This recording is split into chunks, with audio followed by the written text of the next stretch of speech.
Good evening and welcome to the City of New Franklin Council meeting for April 2nd, 2025.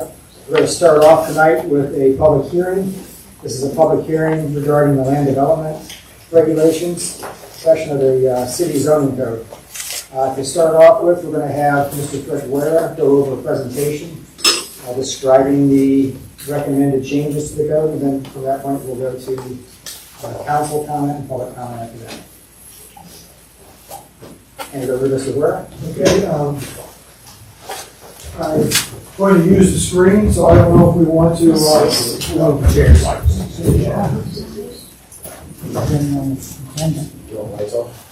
would help.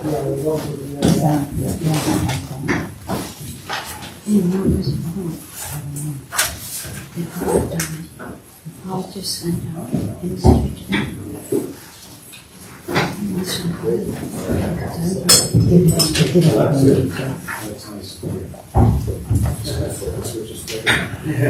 That would no matter to me. I don't think this will matter to you. None of what it's about. All right, is this mic on? Is the mic on? All right. I have to speak close to the mic here, so I'll try to do that without moving. Doesn't seem like he's on. All right, now it's on. All right, tonight's public hearing is to review the new land development regulations, and before we do though, I wanted to give everybody an update of where we're at in this process of code amendments quickly, and then we'll get into the actual land development regulations. And what we've done so far is listed here of completed activities. As you can see, we've completed Article 1, general provisions, Article 2, regulatory boards, Article 3, zoning departments, Article 4, 5, and 6. We made some minor changes because we did that because we had to make some setback changes in RL and R3, and we added attached single family to those zones. So we did that up front, but now we're working in the process of totally amending those articles. We also took the non-conforming uses Article 7 and combined it with Article 3. And we completed the supplemental land use regulations, was the last thing we completed. And we also revised the riparian development setbacks. And they are now in the land development regulations that we're working on now. So we're moving them to that article. So in process, we are completing, close to completing the land development regulations with your approval. We are working with the Planning and Zoning Commission on Articles 4, 5, and 6. Those are zoning requirements. And then Article 11 is now part of the land development regulations, which also included riparian development setbacks. So what's up next? Once we get to the zoning, we will start our architectural design standard, Article 9, landscape regulations, Article 10, off-street parking, loading, and access management, Article 12, Article 13, sign regulations, Article 14, definitions, and then we'll also work on Chapter 800.10, junk motor vehicles, Chapter 800.11, litter and trash regulations, and then we're also working on, getting our zoning map digitized. There'd be a GIS system. Right now, it's just done by hand. Paper. Yeah. So we need to fix that. So when we're all done, when we look at this consolidated land use code, we're looking at these articles. We're going to put all the articles 1, 2, and 3 in Article 1, which would be administration. Article 3, we're going with odd articles. So in case we have to add something in between these, we'll have room to do that in the future. Article 3 will be zoning. Article 5 will be site and building design. Article 7 will be land development. That what we're working on now, when we combine it. Article 9 will be property maintenance, and Article 11 will be a glossary, which will include dictionaries, index, zoning maps, things like that. So that's where we're heading to at the final document. So now let's go to land development regulations. First of all, I'm going to give some background. It's always good to explain what we're doing, what we're doing. So we are revising subdivision regulations. Subdivision regulations are local regulations that govern how land can be divided into lots and how it is developed. It ensures that new developments are well-planned, safe, and sustainable. Why do we need them? Ensure roads, water, sewer, utility are properly designed. It guarantees adequate emergency access, drainage, traffic flow, prevents subdivisions that could negatively impact neighboring properties. It guides development in a way that aligns with the city's long-term vision and comprehensive plan. So what does it cover? Lot layout, street patterns, open space, road width, sidewalks, intersections, water, sewer, drainage, and power placement, floodplain protection, tree preservation, and storm management. It deals with the subdivision of property and also how things get built. So you need to realize that these regulations only pertain to new major subdivisions and major site plans or major developments. So it doesn't deal with things that already exist. This is for new subdivisions and development. One of the things, I might have this not in the right, I'm going to do this now. I showed this map at the planning commission, and I asked people, what do you think this map stands for? What do you think this map is? What are the colors? In here, and Judy knows, she was at the meeting. These are all the subdivisions in the city of Cuyahoga Falls on this old map that the city of Cuyahoga Falls Engineering Department keeps. And they still do this, I believe, in years now, but they type all the subdivisions. And so when you look at this subdivision, you can see that the city is really made up of roads that are built by private developers, neighborhoods that are created by developers, and what the city does, it has regulations to make sure those streets, those neighborhoods, those lots get built correctly. And so when we look at this, the cities don't really build a lot of roads. There may be some major roads that have been around for over 100 years or greater that existed originally. But everything else is built by developers. So what you have to have is regulations that guide this development. When I look at this today, I noticed that one neighborhood here, Berkshire Park, is one of the developments. It's near the cemetery on Oakland in Cuyahoga Falls. And so I remembered I had some information about Berkshire Park, which was a subdivision built in the 1920s. And the reason why I had that information is because in 2021, the city had made that and put that on that subdivision on the National Register of Historic Places. And the article is an attorney from Akron who bought this land, who subdivided it, who had a builder build the houses. And so what this really tells us is that, when we look at all these subdivisions, they all come with a story. There's a developer, he buys land, he subdivides it, he builds streets, and it sits here for 100 years. It's almost 100 years old. It was done correctly because the city put it on the national register. It was accepted by the National Park System to put on the national register. So it's just a little side story. So the next thing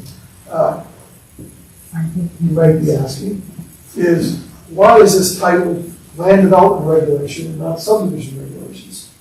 Is because we really want this to be a broader framework than just subdivisions. Regulations, subdivision regulations are just involve things where you're subdividing properties. But there are other large projects in today's world that don't want to be subdivided.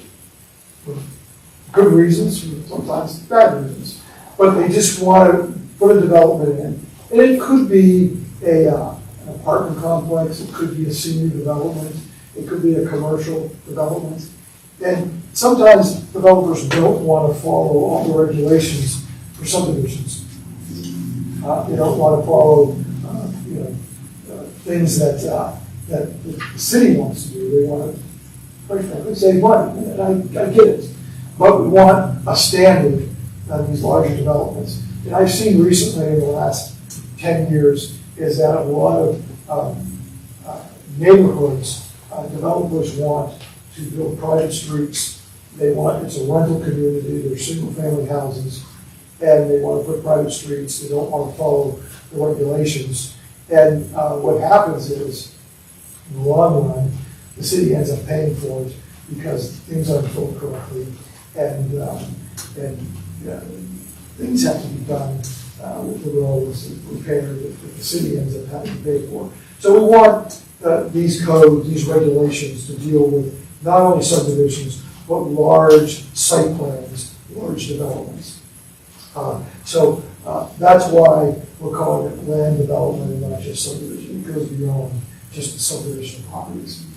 The new land development regulations provide a clearer, more comprehensive framework that helps developers bring well-planned projects to life while ensuring the city grows in the correct manner. So where we started was, presently we have reused the Summit County subdivision regulations. We don't use it very often. Last time we used it was for the Adkins development. In fact, these regulations, these subdivision regulations, the county created them for townships. And over the years, we've never updated them. We've used what the county has.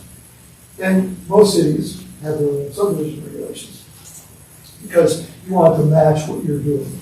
And so what we're doing is we're starting with Summit County subdivision regulations. We're updating or keeping some existing requirements that are good. We're rearranging information in a more logical manner, and then we're adding some modern requirements. And at the end of the day, we have the new Franklin development regulations that you see.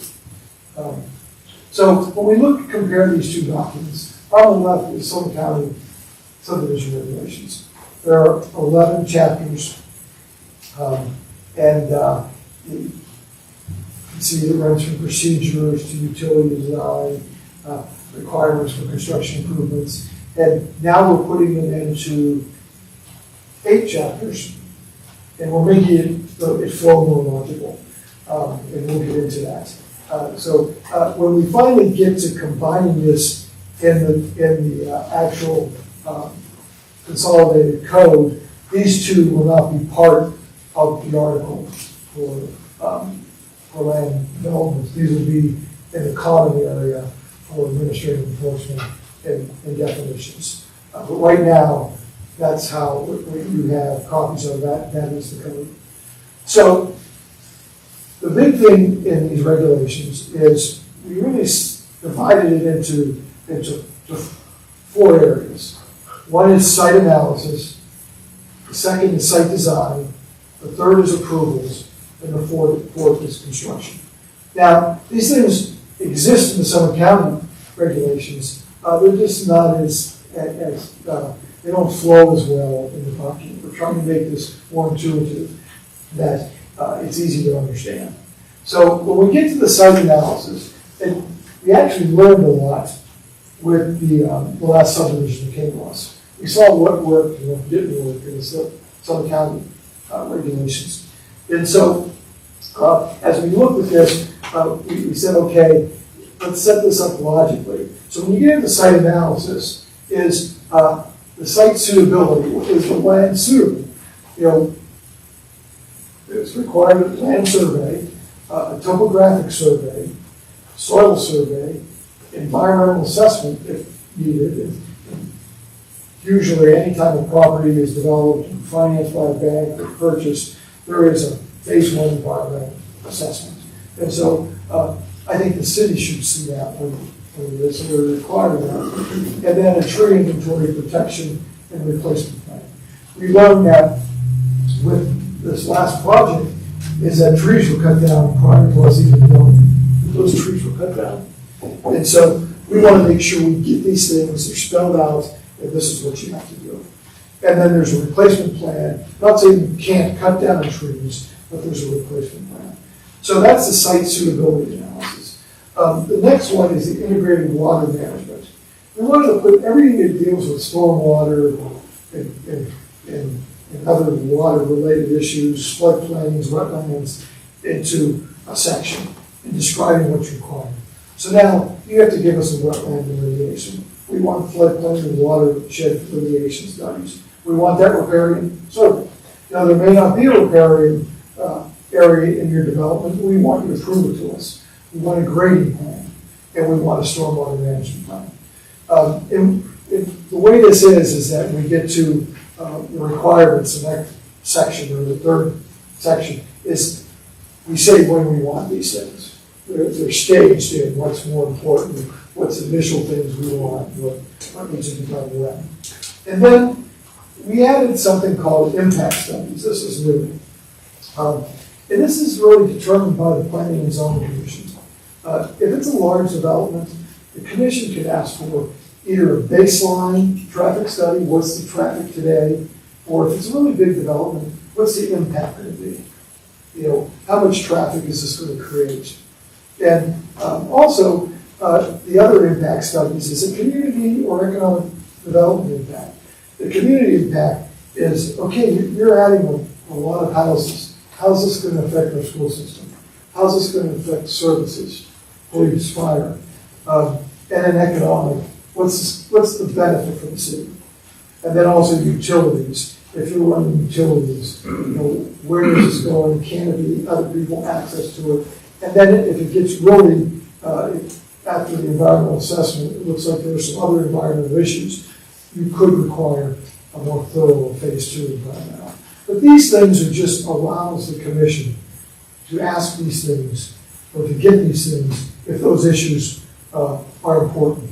And sometimes when you get into a meeting, you find out that sometimes residents, sometimes legal, that these things are needed. So it gives them the ability to ask for these things. The current regulations don't.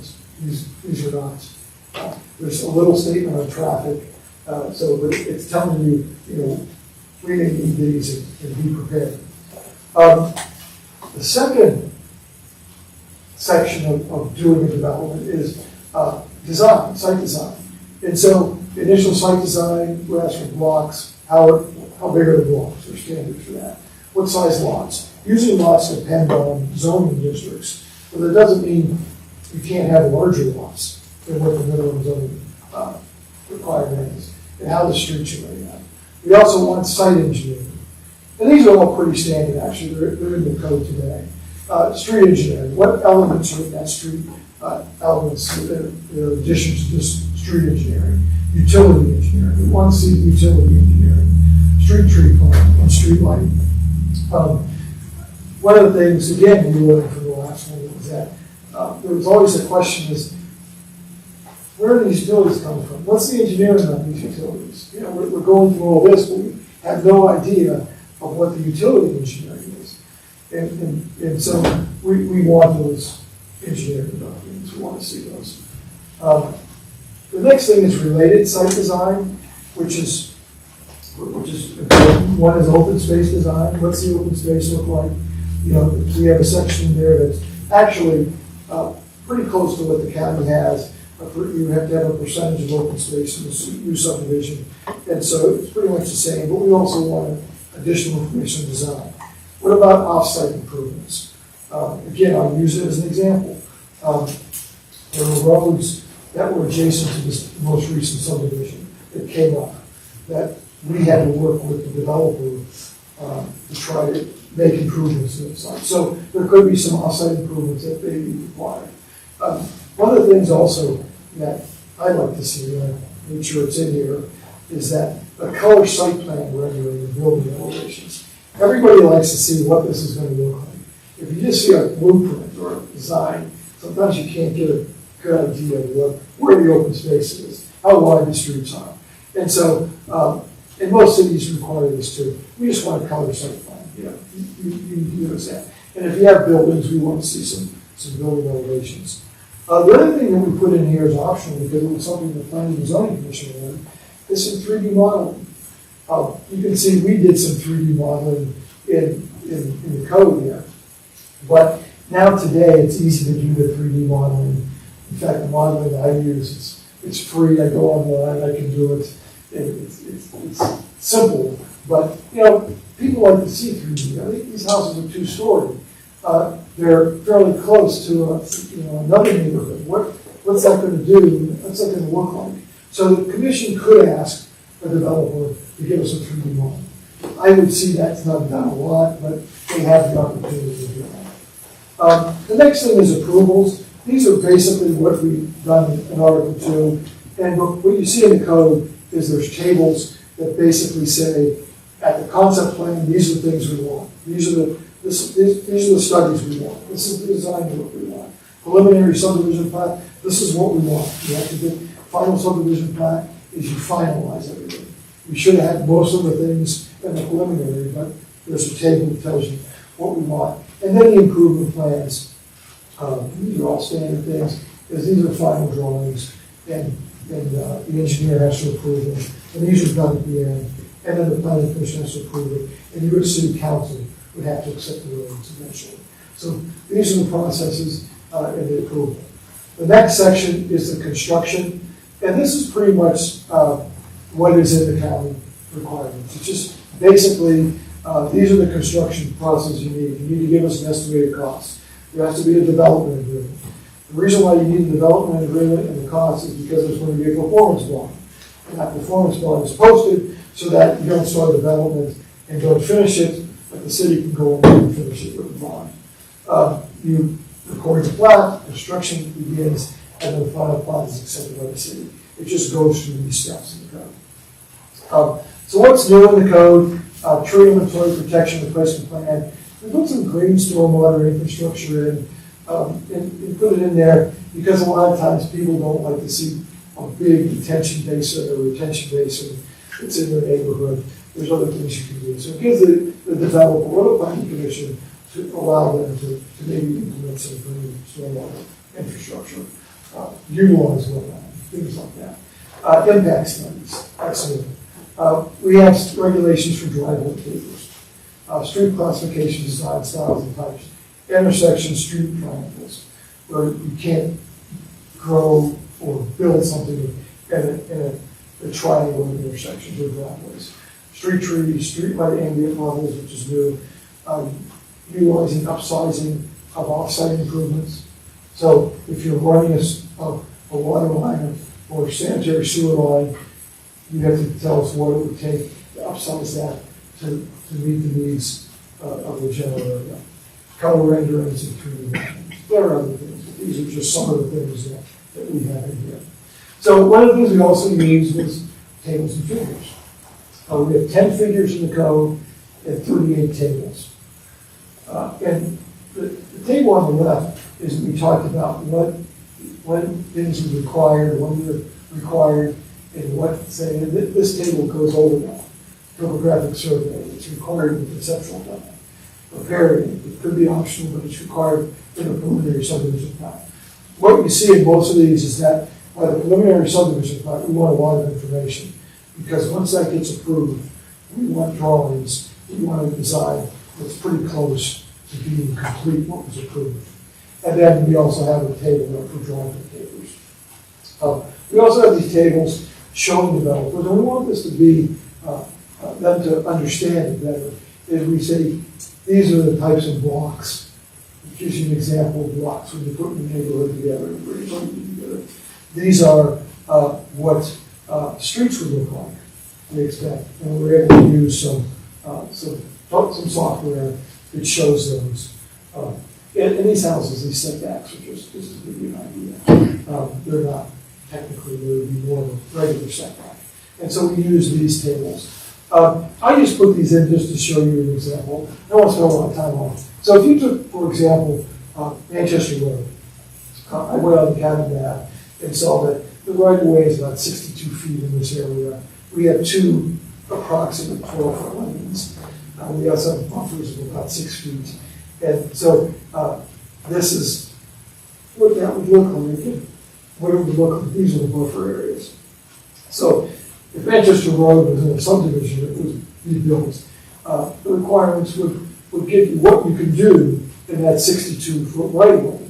You could still have two 12-foot lanes. You could have a turn lane, some people call it a suicide lane of 10 feet.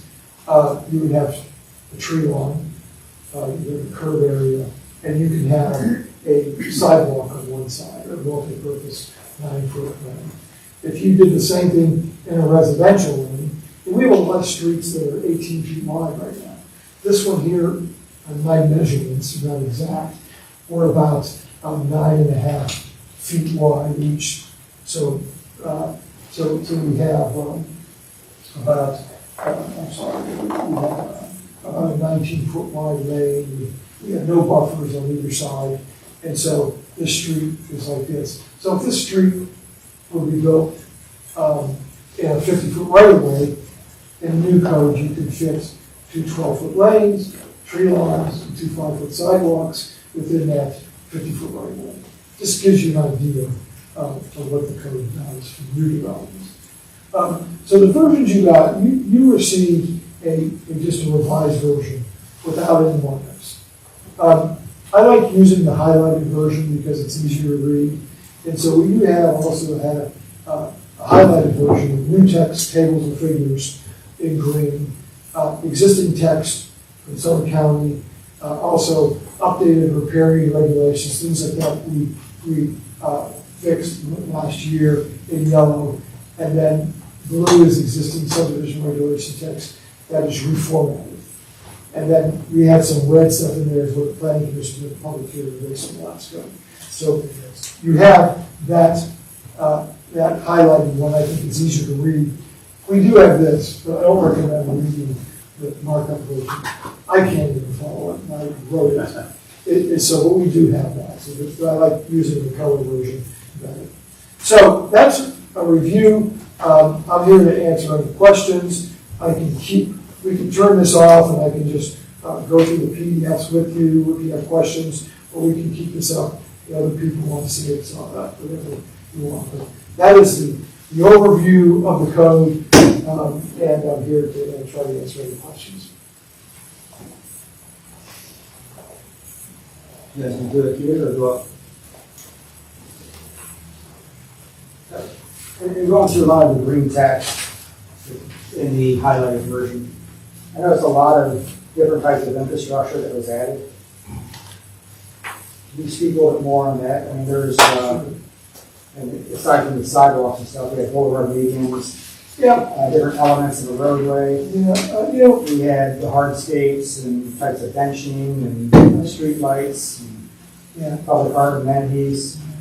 Well, what we're trying to do is, one of the things is, we want this to be comprehensive. And so, 9 times out of 10, you're not going to get these other streets. But you don't want to be in a position where you don't have a spec sort of for something. You're not going to get boulevards that much. You're not going to get, you'll get those other things possibly in a commercial development. But in your typical subdivisions, which are 80 to 90%, are just strictly standard streets. You'll have a rural, we're working with a conservation type development that's more rural, looking at, might have a narrower street. And so really what you're going to have in these would be pavement, curb, sometimes it's tree line, it's a typical subdivision, sidewalks, street lights. And if it's a more rural development, it may have a swell, not have a curb, and it'll be 24 feet wide surface. And so those are what you're getting. But as we go through these things, there could be some development that, say that someone wants to get to a development and they want to put a long road to that development site. Then you could say, well, we think that a boulevard could be appropriate. Can you look at that? What are the specs for that?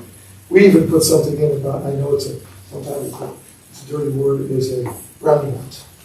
The commission asked for that. They said, okay, what if somebody wants to put a roundabout? So we had to put some specs in for a roundabout. So what you see here is a spec book. Is if you're going to build these, this is what you have to do. It doesn't mean you're going to build these. In fact, you probably, I don't think in a subdivision, you'll probably see a roundabout. It'll be something in a bigger street, county or state, but we'll have some specs. A boulevard, in my career of over 30 years, I had one boulevard. It was pretty well designed. Other than that, we really haven't. But we have them in the code here, just in case. So again, this is a booklet that has different street types. So we just wanted them to be in here, that's all.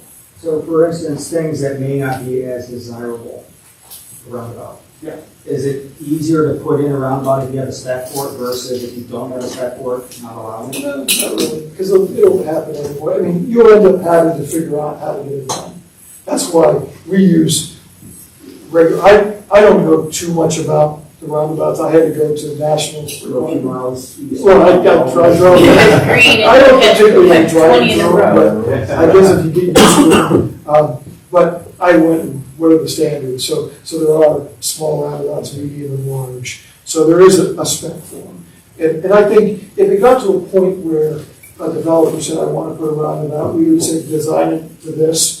And if for some reason it couldn't be, then the commission has the ability to modify things with their meetings. So they can say, we want this modified, or we don't think it's a good idea. So I'm trying to find where, I thought I saw something like pedestrian plaza. Could you expand? I mean, I thought it was, well, okay, I thought there might have been stuff like some definitions as to what some of these things would be, just so other people have an idea of it. I mean, I have an idea of what a pedestrian plaza is. But So what we're saying is that, I'll try to find the page there, is that there are open space types. And so if you're required 8% open space in a subdivision, there are certain types of open space. I always found that when a developer says, oh, I have to put open space, they take the worst piece of property because it's economics. And they say, here's your open space. And it's really hard to get to, it's not very well used. And so we're giving people, we want 8%. And this is where, these are the specs it has to be. Now, a pedestrian plaza is more for a mixed use center. It's not, it would be like in Hudson, some of the things in the First and Main. But in a residential, you can be a pocket park. You could be, just natural open space. And you would design it to one of those in a residential neighborhood. And then it goes, if you go there, and actually that section, other than the tables we put in the types, it's pretty much what the county has. We're reusing it. How to maintain, homeowner associations, all that's the same. But found out, again, the Adkins development, we learned a lot, is that there was an 8% open space, but what they proposed wasn't what the commission thought was a good idea. It's just, yeah, it's one of the things I was going to ask about. Can we have something in here that speaks to the open space being more contingent into one more of a block type area versus what we see with the open space in the other development? I don't see where that's really open space. And so we didn't have anything to go on. So with the new code, the 8%, whatever that 8% is, 20,000 square feet, I'm just throwing out whatever that is okay, what are you going to do with that? Our code lists these things, green, a natural space with trails. You have to do one of those. You just can't give us, we can't build on this lot. Right. We'll give you this. That's 5,000 square feet, and we'll give you 10,000 here. And it was tough with that development. And we had to say, okay, these are the sites. Originally, they were going to use the storm drainage as the open space. And the commission said, no, we can't do that. That's not. And so it gives you, this is really, this document it's for the city, but it really is for developers to know going into a project what they have to do. And if there is a problem, we can't do this for a reason, the commission has the ability to modify that requirement.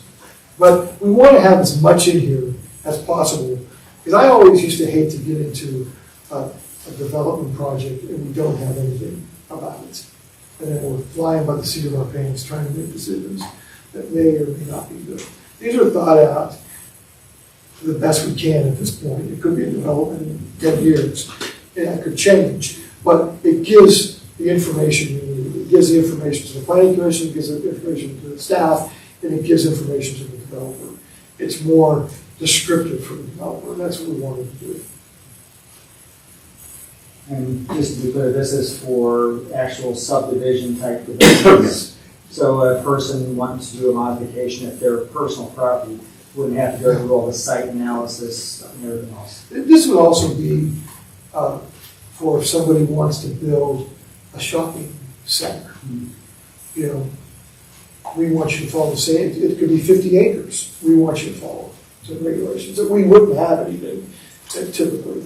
Like I said, I seen recently these senior developments that are rental, and they're sometimes detached single, developments, and the developers put them up. They don't want to subdivide them because they have to go through too many regulations, and it gets to planning commissions, and they're stuck with trying to review this.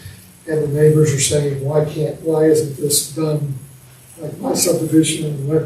And because there were no regulations. So I wanted to make sure when I was doing these, that these have to go beyond just subdividing the property. Any large site plan would have to follow these regulations. You may be required to give us color renderings. You may be required to do an input analysis of how it's going to affect the neighborhood, a traffic study. Just because it's not a subdivision, that doesn't mean you don't have to do these things. So it spells it out in these regulations. But it has nothing to do with an individual property. It has nothing to do with a minor lot split or a minor subdivision that was up to 5 lots. It doesn't deal with that. These are major subdivisions and major site plans.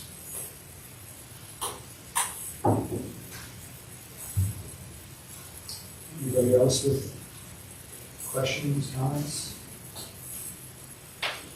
The city engineer sent out a memo, and I looked at his requirements, and they're mostly, which I think is a great idea, service director be involved in all these meetings, the deputy service director. Also, having, which I didn't know existed, I wish I would have known, is that the department has infrastructure design standards and details that will be put in the appendix area of this, part of it. And then there are some things about the street trees. In the tables it says required, but if you go to the street tree section it explains things. So I thought I'd just go in those tables where it says street trees, say see this chapter for street trees. So it just doesn't say required. And then he wanted the 22, we have some streets that are more rural from 22 to 24. I kept it 22 because, one of the reasons, because a lot of our streets are 18 feet wide. And so somebody was doing a conservation subdivision that we'll get into in the zoning that you might want to have a narrow road. But I don't really have a problem with 24 foot, just putting it 24 feet wide.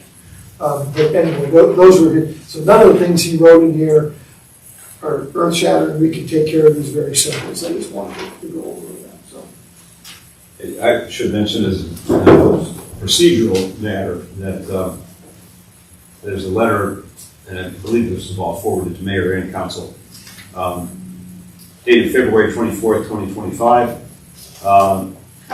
Dear Mayor and City Council, please be advised the City of New Franklin Planning and Zoning Commission has unanimously approved a recommendation to adopt the revisions to the land development subdivision regulations of the City of New Franklin Zoning Code. Thank you for your time in this matter. It's specially submitted. That's signed by John Perdine, the vice chairperson. So that's what this letter of recommendation is. What triggers this hearing.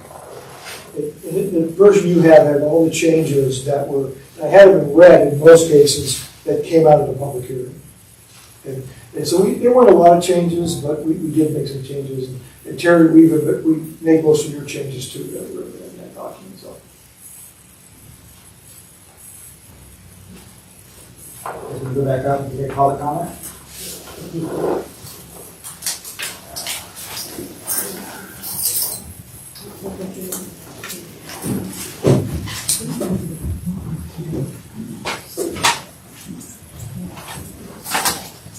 Yeah, look, oh, okay, just if you let me. I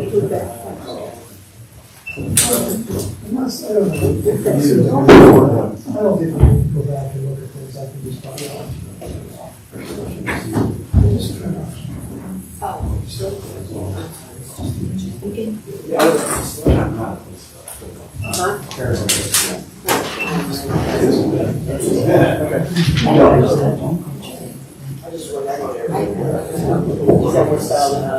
Some of us.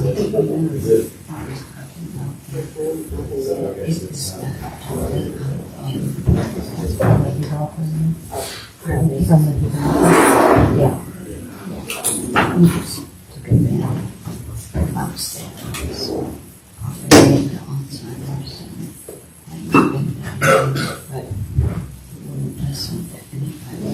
Any other council comment? No, I was giving him the money. Well, just real quick, I just want to say, again, we've mentioned it numerous times, many of us have, really appreciate the work that the committee has done, not just on this project, but throughout this whole process. They've worked really hard, and the meetings I've been to, they've been very diligent, just to make sure things are right. So I just want to let them know we appreciate what they're doing. Thank you. Any public comment? Hi, Gary Croside, 428 Center. The main thing I wanted to speak on were the street tree requirements, but I didn't quite catch you. Mr. Guerrero said that there was a letter asking about that,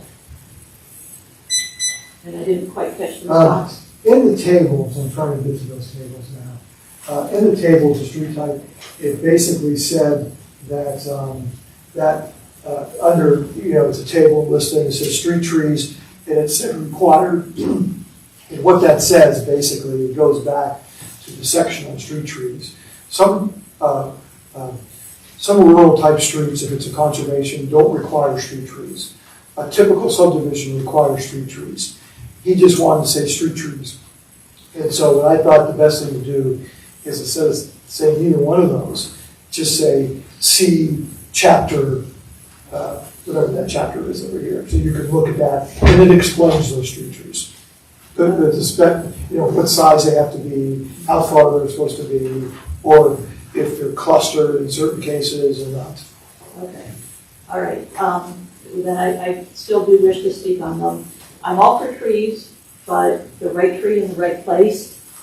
Some of the newly approved lot sizes are quite small, with the attached single-family lots as narrow as 28 feet.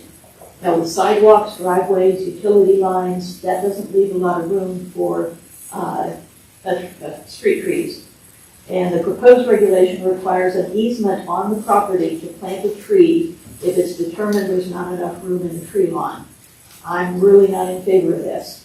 I think street trees should be optional, but recommended, or alternatively, there could be an option to plant the required number of trees on a more suitable space within the project area. And then, I guess just kind of a general comment, I'm a little disappointed in the low amount of public input. I know residents should stay involved. But the reality is, except for certain issues, there isn't much public participation unless there's a deliberate attempt at outreach.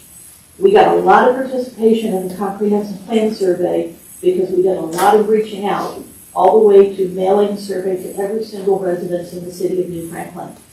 I don't know what all reaching out was done for this, but the City of New Franklin's Facebook page has recently had multiple posts asking people to vote on what movie to show at the Tudor House. But I missed seeing any posts about these changes that will affect the city a little bit more than that. So, thank you. Anybody else? Sharon Goodwin, 6789 Hampshire Road. Just two things. I know there's a lot of talk about open space. The developers try to minimize as much as possible, use the worst possible space. And knowing all of that, is there a way to increase the space percentage to 10%, 12%? something like that would give more space. And then the other thing is, Mr. Powell mentioned roundabouts. I haven't heard anybody talk positively about roundabouts, and the question why they even need to be mentioned. If we don't mention them, we're not gonna consider them. So, thank you. The percentages, first of all, the percentages are what's in the code today. And we, as a commission, we talked about it. And they were satisfied with the percentages, and as long as there was some guidance of how to use it. So we put that guidance in there. And those are based on the size of the project, correct? So they escalate, or they actually decrease as the project gets bigger, so you still end up with. Right. Okay, correct. What was the second question? Roundabouts. Oh, roundabout. Roundabouts wasn't originally put in, it was again requested by the commission, and so we put something in there, so. And again, I beg to differ with your, that's a big deal, but is I just don't like to be blindsided when I'm in the city, and someone wants to put a roundabout and we have no regulations for it. So now at least we have, that's why it's doing it. So I think it's a good idea, even though it wasn't originally in there. Anybody else with public comment?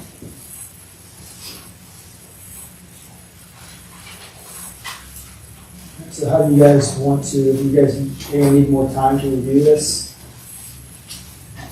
I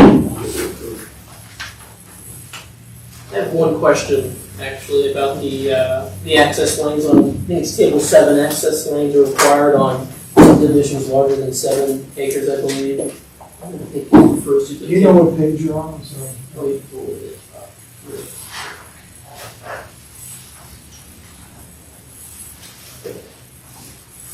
I'm on page 46. So it's table 7, which is kind of split at the top.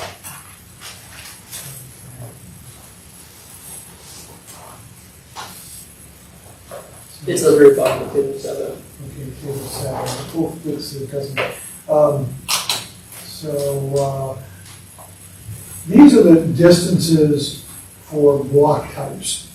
And so, blocks larger than 7 acres shall require internal access lanes according to table 28 access lanes. So those blocks, typically you don't have a block greater than 7 acres. And that's really getting to more of a commercial type development. And these access lanes need 2 different types.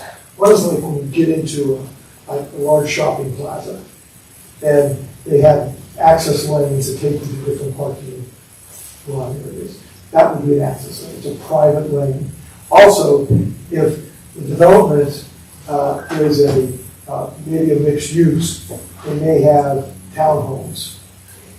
And our code says certain townhomes, if the requirements are different, but they require a rear garage entrance. So if you have a rear garage entrance, you have to have an access lane. So that basically deals with that.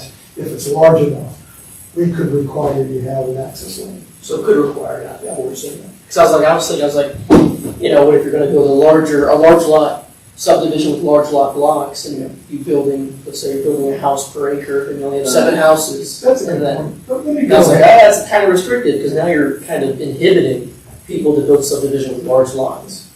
Let me work with that sentence and maybe put a clarification in it. That's a good point. Yeah, because I was like, oh, you know, what if he just wants to build like 6 lots? And I'm like, well, now he's No, got to build an internal access lane and drive up costs. We'll clarify the commercial type developments. Okay.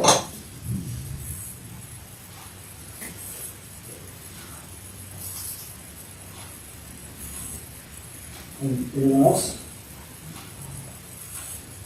So you're gonna make some changes? I'm gonna make the changes that was recommended by Brian, Okay.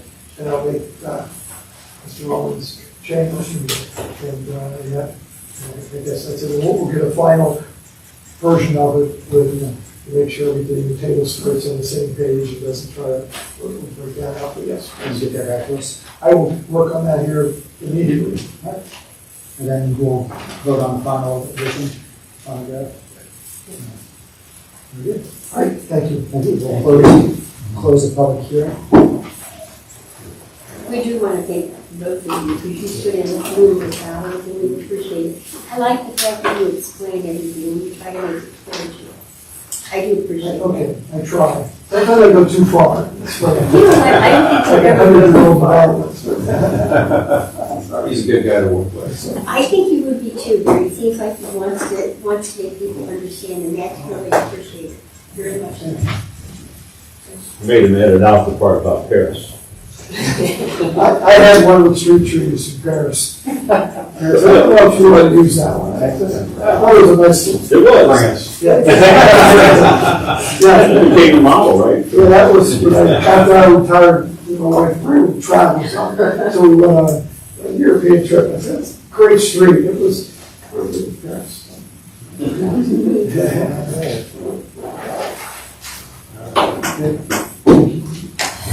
With that, we're going to enter into our committee meetings. Resolution 25R22, Mr. Schaefer. I'm going to open up the Community Development Committee at 6:50. Resolution number 25-R-22, the resolution authorizing Franklin to enter into an agreement with Envision Group LLC to serve as a planning consultant in Franklin and declaring it an emergency. A lot about this at the last meeting. We've asked for some comparable companies to come to the table. Received an email from the mayor today, said that he would like us to reconsider this without looking at other companies' thoughts and comments. I was one that asked for us to look at other companies and see what's out there. As I said numerous times at the last meeting, fresh eyes, fresh ideas. And I also see the need for us to move forward with this pretty quickly. We've got things happening. And as I said at the last meeting, I'm not against Envision or Jennifer Six. I've worked with Jennifer numerous times. We've worked with her, and she's done well for us. I just feel we don't know what we don't know. And working with the same people over and over again, you still don't know what you don't know because you just, the same thing. But I also think that Envision is a quality organization, quality people working there. I do respect their history, their training, their education, and I think we need to move forward with this. So I am comfortable supporting this and moving on. And like we talked about last meeting, if we're not satisfied, and I'm really hoping they just blow us away with things, but if we're not satisfied, we can get out of it and we can move forward with a different organization if necessary. But I don't think we should push this down the road. I think we should get moving on this. And after reading what Paul said, which I appreciated it, I have a good sense of what's out there, and I'm convinced that Envision team will provide the fresh look council suggested. And I think that you do feel that way, Paul. I do, particularly with the principles that are going to be And mostly you lifted mentioned here. what exactly, and I think that was good, and I appreciated that.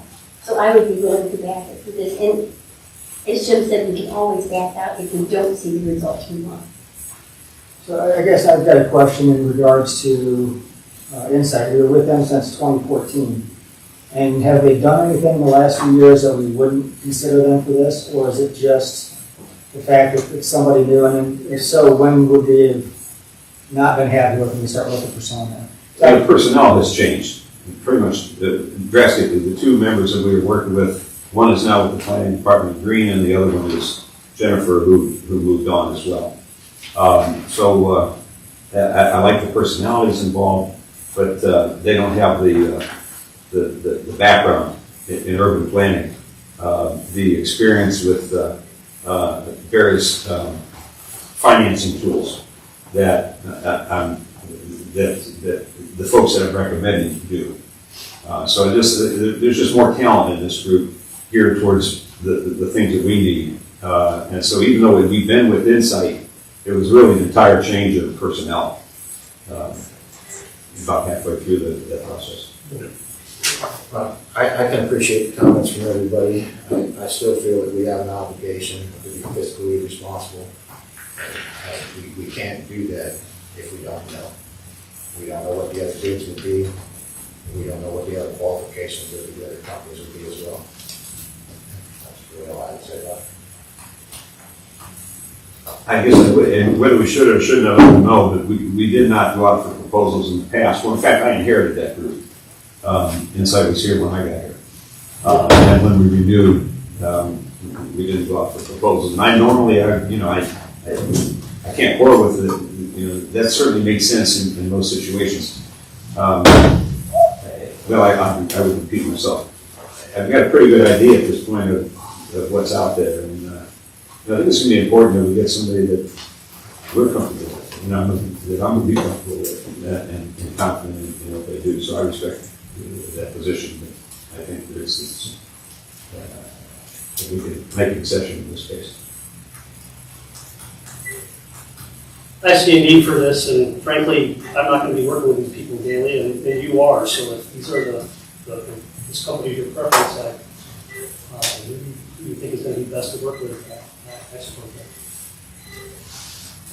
My opinion is right lines with Mr. Cox, right, which is would have liked to see something that's sort of like with Mr. Stiles, but we always have that ability. We're not seeing the results. We're not locked into a 5-year deal. Correct. 30-day out. 30-day out. I can live with that. Yeah, last council meeting, I spoke up the things as in favor for the contract and everything like that. Mr. Cox is correct with we need to be prudent on moving forward, especially the sewer coming down. We need to be ahead of the ball. And Mr. Cox is right again. I mean, he's got it down twice. I apologize. And it is good that we can get the contract, and it's always good that there is other players in the area that we can always look at if we deem the work is unsatisfactory to our standards. Any other comments? Then we'll close the, are we going to ask to waive the 3 then? I think it would be 2 minutes. Okay. So we'll close the Community Development Committee at 6:57. All right, thank you. Well, I'd like to officially open the City of New Franklin Council meeting for April 2nd, 2025. Please join me in the pledge of allegiance. I pledge allegiance to the flag of the United States of America and to the republic for which it stands, one nation, under God, indivisible, with liberty and justice for all. Kelly, would you call roll, please? Mr. Cox? Present. Mr. Schaefer? Present. Mrs. Jones? Present. Mr. Powell? Present. Mr. Stiles? Present. Mr. Wolf? Present. Mr. Almond? Present. I have a motion for the approval of the minutes for the regularly scheduled meeting of March 19th, 2025. I'll make the motion. Second. We have a first and a second. Mr. Schaefer? Yes. Mrs. Jones? Yes. Mr. Powell? Yes. Mr. Stiles? Yes. Mr. Wolf? Yes. Mr. Almond? Yes. Mr. Cox? Yes. All right. Next, we've got public comment. If you would. You have to do one for the Yes, public we need hearing. to do one for the And public then for the hearing. public hearing. Okay, it's not on the agenda. I know, I apologize. It's on my agenda. What is So that combined makes number 4. 3 that he said that. Oh, Yeah. it's a It's second. Instead I'm of keeping separate one. track here. It's 3. All right. Can I have a motion to accept the minutes for the public hearing I'll make the motion. on March 19th? Second. All right, we have a first and a second. Mr. Schaefer? Yes. Mrs. Jones? Yes. Mr. Powell? Yes. Mr. Stiles? Yes. Mr. Wolf? Yes. Mr. Almond? Yes. Mr. Cox? Yes. Good night. Mr. Powell, Yes. before we move on to the next item, could we do a slight introduction? Because I'd like to be able for her to get back home to her 3-year-old, but Sure. Stephanie's here, and I'd like to introduce you. Stephanie, if you could stand up. This is our new HR coordinator and payroll person, Stephanie Gooch. And so I wanted to make sure that you all met her and saw her in person so that when you come in the office, you'll know who she is. She's got big shoes to fill, Yeah. but she's really trying hard to learn everything and get it down, so we're really happy with that. Welcome. Welcome, Steph. Thank you. Stephanie, I appreciate you coming in, and the timing is perfect. I've got a list of about 30 questions. I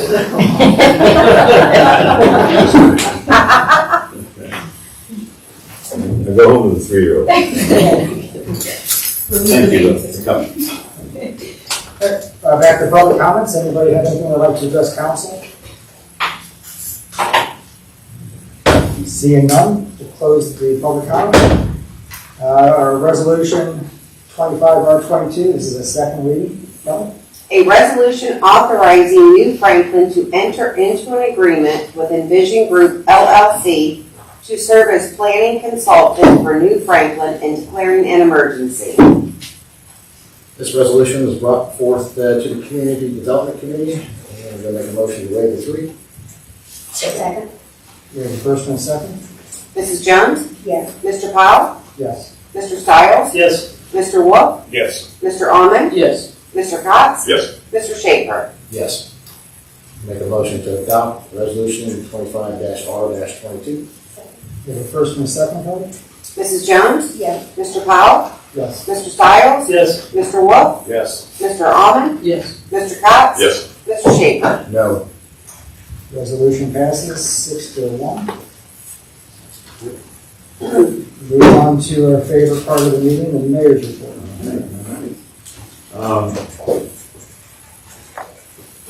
Hey, I appreciate that, and we'll make that work, and I appreciate the confidence on that vote.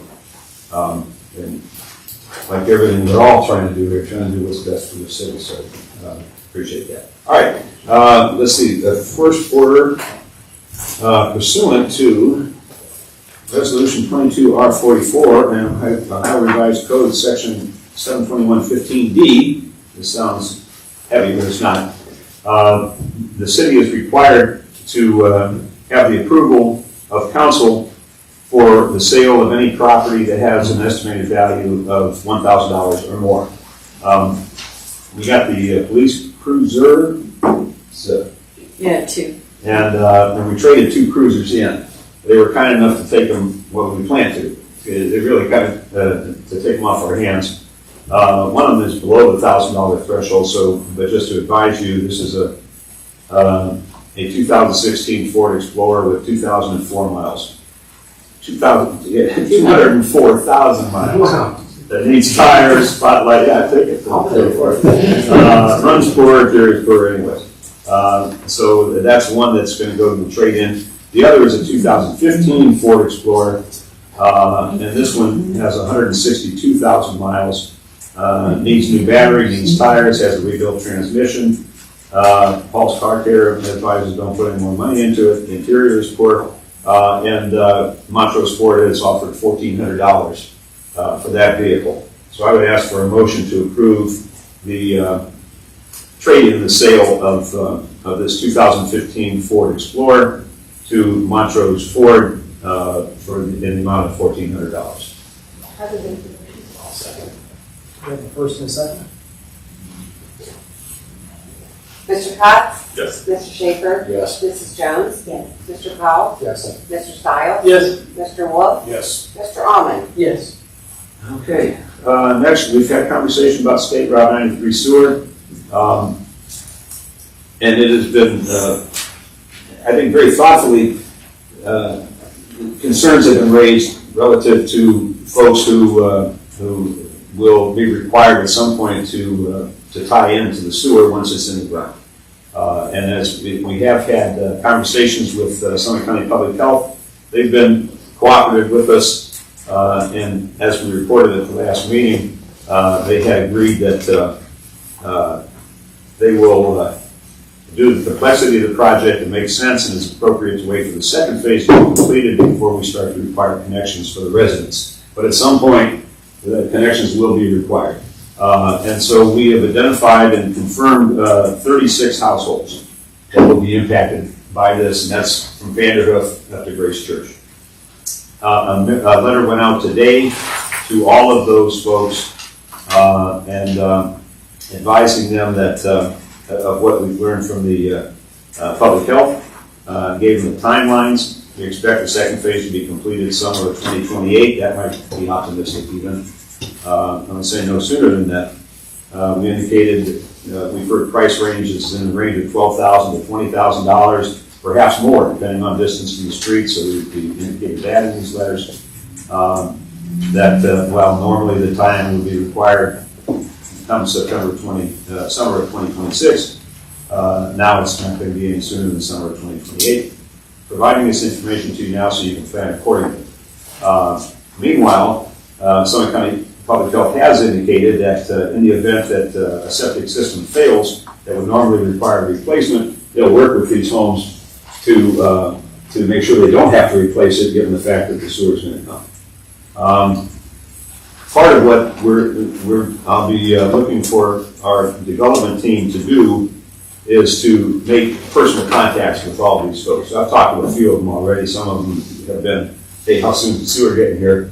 I haven't had any that don't want it yet, but we haven't reached out to all.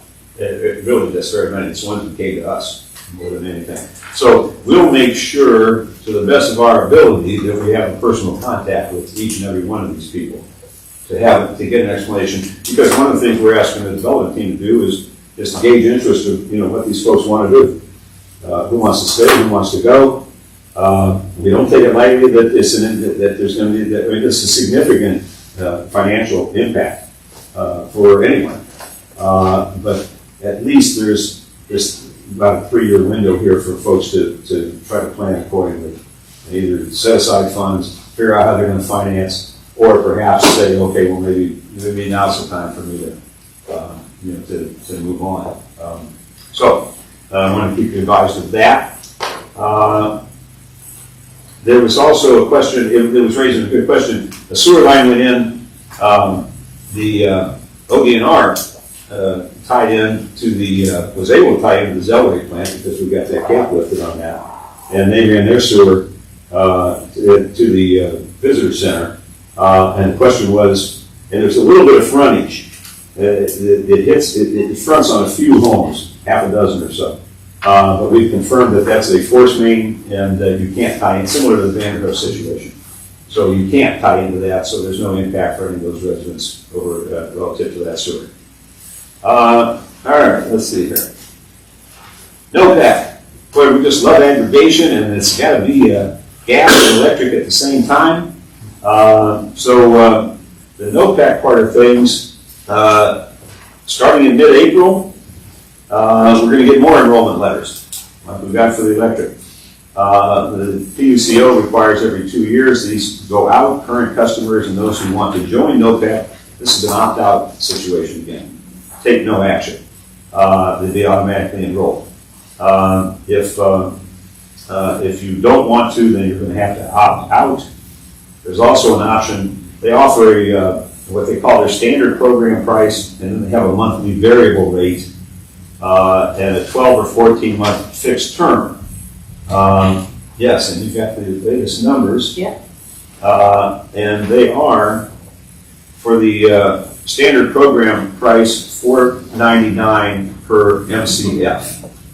Okay, and so that's really one. And you can do a fixed term for $5.50 per MCF for 12 months, $5.75 for 24 months. If that kind of gambling, I guess that we'd be sort of betting that it's going to go higher than those numbers, and I hope that doesn't happen. I pulled the numbers for the last year, and it changed a couple times last year in 2024. This MCF is the standard, it's sort of like the equivalent of a kilowatt hour. The effective June 25th, June of 2025, it'll be $4.99. Last January, it was $4.41. From June to November, it went down to $3.41. And then in November to May, it was back up to $4.15. So the current is $4.15. It's going to go up to $4.99 if you stay on the standard program price. So again, the residents will have the option to either stay on that price. If they don't want to, or they want to pick one of the others, they're going to have to make contact to NOPEC. And there is a public meeting on Wednesday, April 23rd at 6 p.m. at the Portage Lakes Library. And OPEC will be there to talk about all of this and to explain various options. So that's gas. Electric aggregation, and this was raised last week or 2 weeks ago, and rightfully so. It's been in the news. The hit is coming, and what I mentioned last time around that I thought that the PUCO was still considering, and that's the distribution component of the electric, and Edison is asking for a significant increase, and the PUCO is actually recommending a decrease.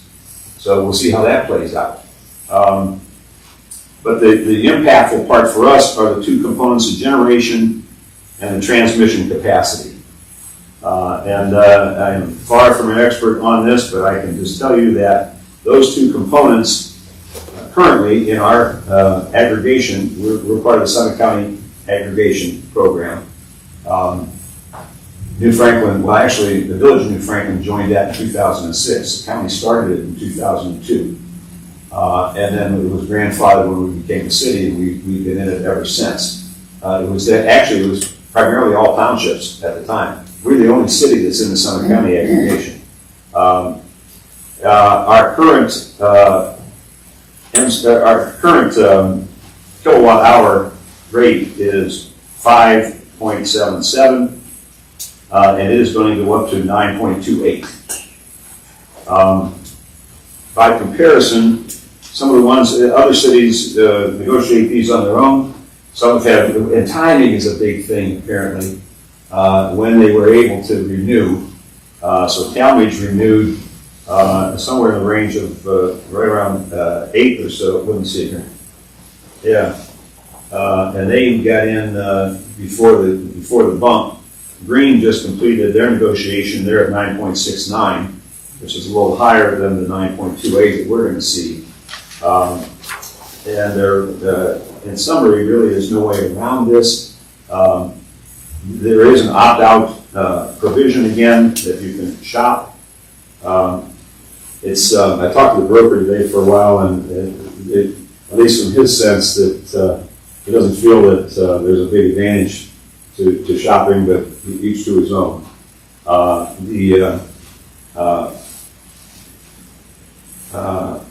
They put a date when they sent us all those notices of April the 7th as a deadline for opting out.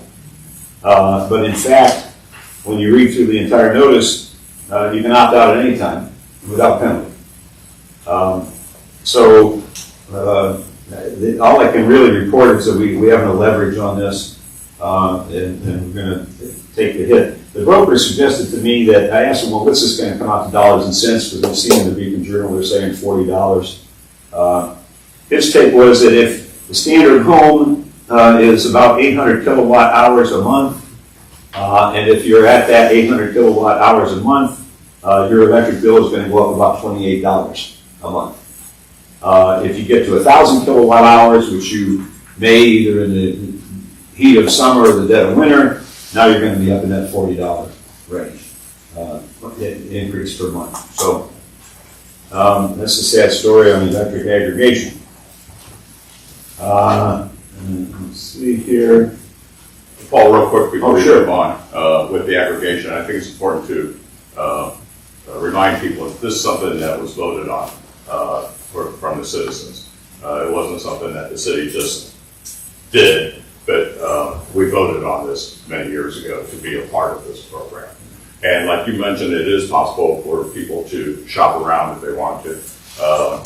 EnergyChoice.ohio.gov has the apples to apples, where you can compare all the different utility companies that are out there, any termination fees, any monthly fees, any startup fees, et cetera, whatever. So if you feel necessary and want to shop around and look, that's the place to go to get pretty accurate information. And it's important that if you are looking to shop around, don't take the first guy that knocks on your door. You know, do your homework and go to that site, energychoice.ohio.gov, and really look at what options are available to you. One thing to build off of that, thanks for bringing that up, because I was going to mention that as well. 800 kilowatt hours, that's a very small house. If you have an air conditioner and take 1,500 to 2,000 square feet, you're burning 1,800 to 2,000 through the summer. You're around 12 to 14 in the wintertime. So for every cent you're saving off of your energy cost, for every 1,000 kilowatt, that's $10 right there. On the natural gas side, that MCF per 1,000 cubic feet, I know we're with NOPEC because we're in the aggregation and everything. I think if I remember correctly, they give you 2 cents off of what the standard choice offer is from the local utility, which is Enbridge. A typical house over the course of the year uses about 1,000 MCF through the course of the year. So if you take that times that 2 cents, you're saving $2. That's what your annual savings is, $2. We can actually, since we are approved to have an aggregate desk, we can actually work with a broker, and we can find a fixed rate to a broker. And what that does, that actually saves you more money through the course of the entire year. I'm not sure when we'd be able to get out of the contract with NOPEC. I thought there was a renewal period every so often on that. But that may be something council wants to look at in the future. And Buckeye Energy is an Akron-based broker that can help facilitate that. They've worked with Talmadge and Canal Fulton and all these other communities. So there's some real savings there to be had. Now, it goes, currently NOPEC provides funding for, and we use it for maybe brush collection, and other things. shredding day and stuff like that. That would go away, but there'd be a much better, potentially broader savings for the residents. So, because right now, you can opt out at any time, but there's really not much of a savings for a resident to just be with NOPEC. You're saving 2 cents. I do believe there is legislation on that too. We're not just in a contract with NOPEC. That we are also in some county aggregation for NOPEC. So we have to, we have to do some. We can look at online. Yeah, but we it'd have to go before the people to get rid of the aggregation before that. So. It's certainly worth looking at, and that's the broker I talked to today from Buckeye Energy, because he's the broker for Summit County. Tom Bellish. Yeah, and Tom actually, I guess, negotiated the agreement that Summit County adopted for the aggregation. And I talked to him about that, whether or not, would it make sense for us to go independent. It was difficult for him to say, but it's certainly worth exploring. Okay, and then let me see, second last thing is the Parks Commission met, and they have recommended and would prefer to go forward this year with restrooms for Sisler and the shade sail that's been recommended for the tennis and the pickleball courts. We got some preliminary pricing for the walking trail. It's going to be in excess. Well, it's going to be in excess of $100,000, and $100,000 is sort of the arbitrary number that we've been able to use with parks for them to spend on capital projects each year. And that's been a good plan, because we came into this year with a carryover of more than $200,000. So the funds are building there, and it's probably going to be a situation where we're going to let them build a little bit more while we explore the walking trail. There seemed to be a consensus of the half-mile trail as opposed to the three-quarter mile. It will go on school property, but not much. It just goes right behind the tennis courts. Start with the crushed limestone, then later we could add asphalt. And so that's where that discussion went. And at this point, we're working on trying to break down the components of that as to the extent of how much of that would we have to contract out, how much of that work could be conducted, could be done by the service department. So that's more of a long-term project at this point, in the exploratory stages and trying to price it out. But for this calendar year, the hope is we'll be able to put some restrooms over there and do this shade sail. So that's the recommendations coming out of parks. And that's all I have. Thank you. Finance, Sue? Not too much new here. We're still working on our GAP, as well as training. Stephanie's in training. We have been in training. Also, we are working on the Peppernoil, because we have to get them all the new and old things. We have to get that off the list so that we know what we're going to be covered before we get our, a proposal for them for that we would have to have by July 1st. So that's a big project since we haven't had a basic inventory per se since township days. It's just been PC parted. We're trying to kind of pull it all together in a spreadsheet to make it a little bit easier for all the departments as well as the entire city. So that's kind of been a big project, and Stephanie's been helping work on that. So we've been busy doing our thing. So that's about it for now. Any other business? I have a question for Paul. In your mayor's report, you mentioned about the septic. Is there any type of aid for people that maybe need a septic now, that they want to hook up later? If they have a septic system, because they're not going to get it for a while. If they have a septic system that's failing, you said there were like 36 that went out. Any of those or? Any? Well, I'm not aware of any financial aid, but there's at least Summit County Public Health will not insist on a new septic. And maybe that would require, additional pumping, but would forego the need to, what otherwise they'd issue in order to put in a new septic. That's what I was asking. Yeah. And another thing I wanted to know, we had a conversation a few years ago on NOPAT. They do go to every home in our district, right? If for some reason you don't get that, it could be that you are not included. You could get another contract. They won't send you one if you're locked into another contract. Right. But a lot of people don't realize they're locked into another contract, is what I'm saying. Yeah, I remember that conversation. Yeah, it was about 3 years ago. Yeah, I don't remember was how we a tough resolved that. one. Whether we asked them to send it to We asked the lady that came in, she's since moved on, but if you remember, Paul, it was quite, I'll we find had out. quite a time, because a lot of people think they're in it, but you're only in it if you get the card or the Yeah. letter. So a lot of times people don't realize they opted into something else. Okay. And I know that sounds like you should, but sometimes you don't. So what we'd like to see is at least a notice to go to every resident. Well, we'd like to see if there are a large number of people that are not in it. And then we should actually say to people, you might want to check because we have a certain percentage that are showing that they're not in this. And then Okay. people maybe would be prompted to check. Okay. So if memory serves, I thought she said something about they can't send stuff out to everyone, only people that are up, or currently in it. Yes. That's been a long time since we It talked. was a big deal, and no, I don't think Yeah. they would send it out, Paul. That's the reason I'm saying if people didn't get it, they may not be aware that if you don't get it, that may mean that you signed up with someone else. Yeah, okay. Well, maybe it's something the city can do. Well, let me talk to them and try to get a roster. We'll call them and see, because they But we may know have how many changed are in it. it, because that's how our grant money comes.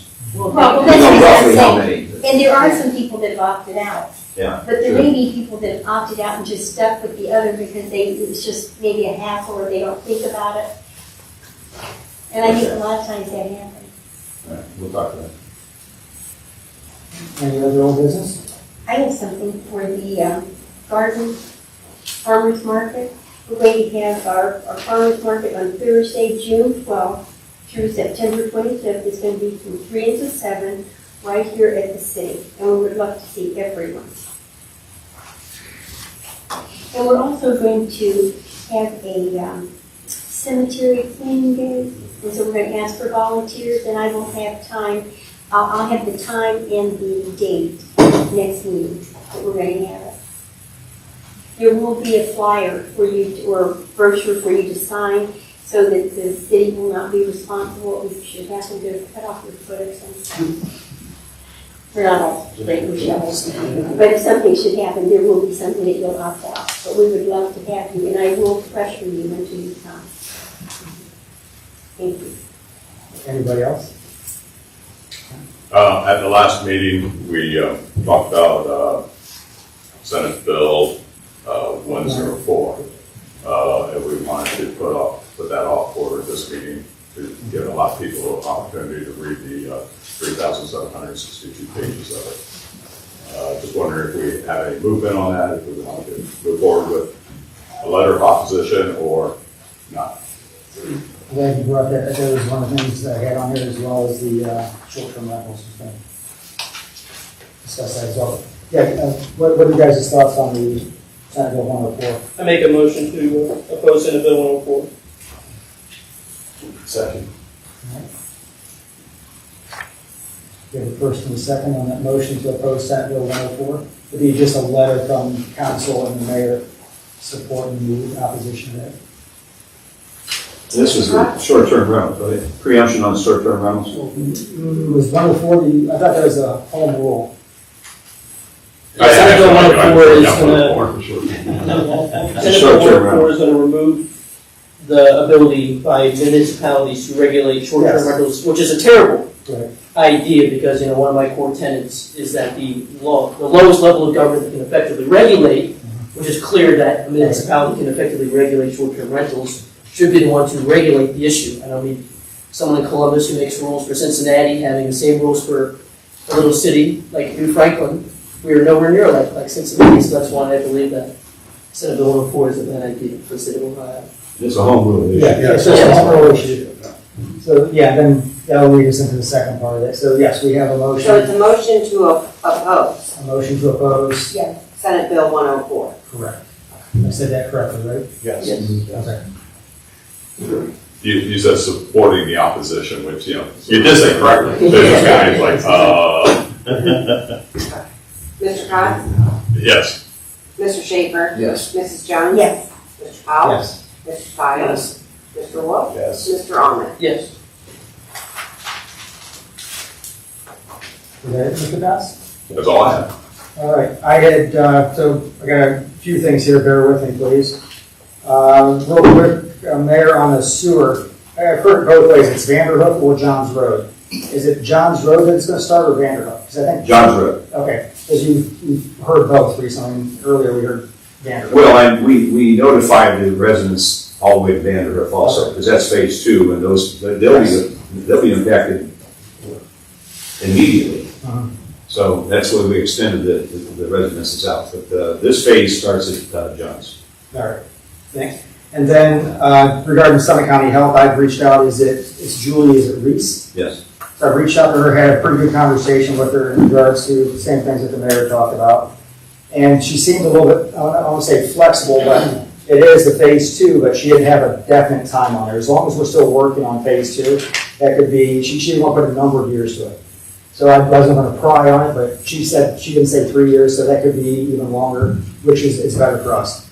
I'd ask about some sort of flexibility to allow the people to let their septic systems go until they would fail. She didn't have a lot of favor in going that direction, but I took the win as she did give me a definitive 3 years. I asked about some kind of funding for that. The health department doesn't have a funding source really to provide that, but there are some EPA sources. I'm going to knock on some doors and see if we can find something there. I had a pretty good conversation with the mayor last week, I think it was, on this. And my biggest concern is we've got people who have lived in some of these houses for a very long time, retired, fixed income. And I just feel horrible about if we're going to impose this type of a burden on them.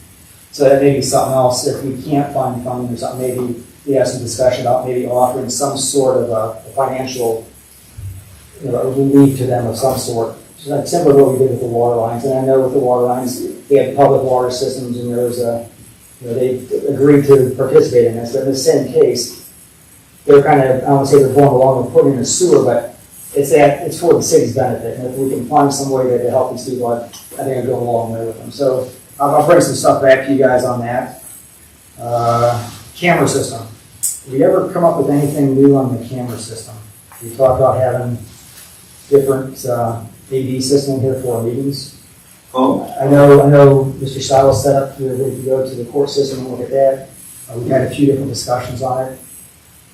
I just hate to see this die again. We've brought it up a few different times and we don't get any traction with it.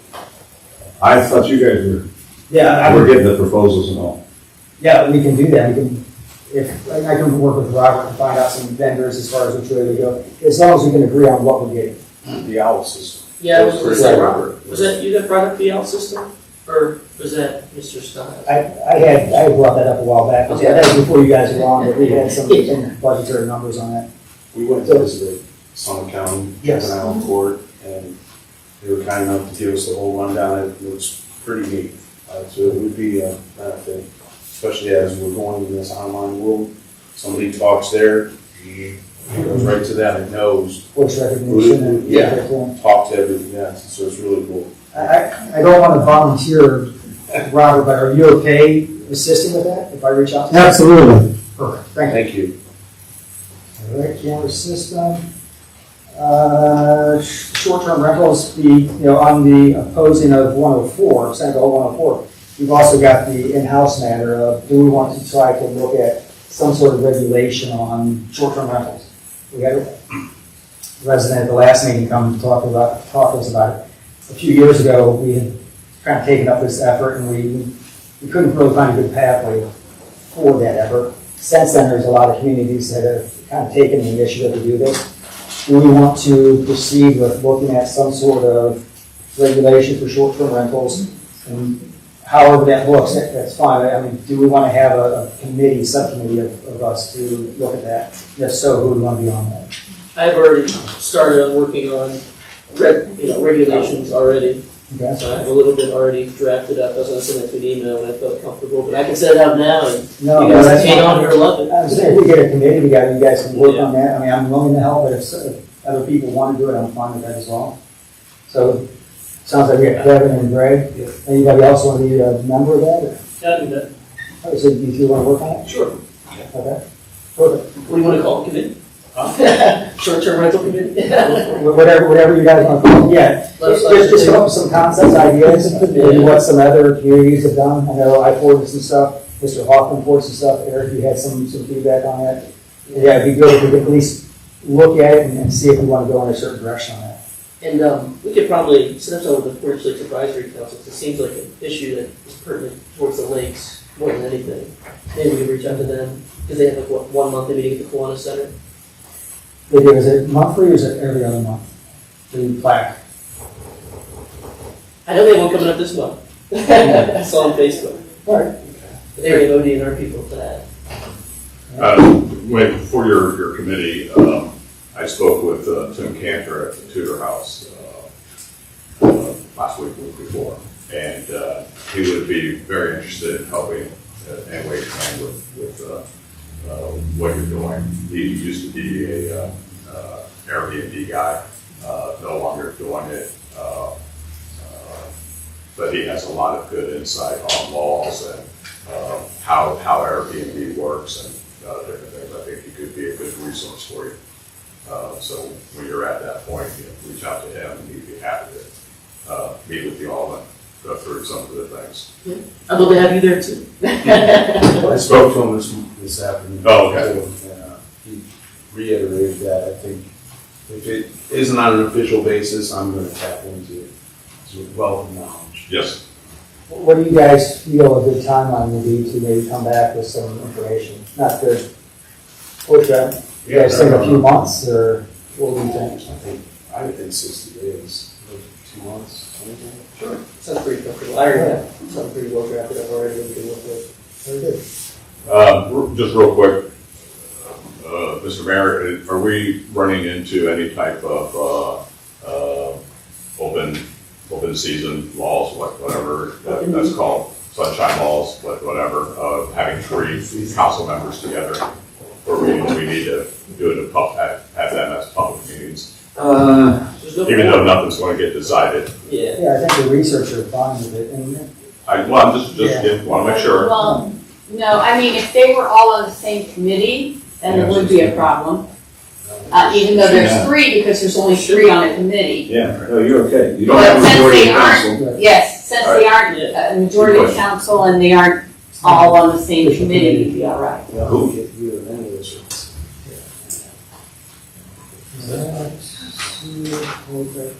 fire. I know, just kind of update you guys, we've been talking about some fire services, that's still ongoing, nothing.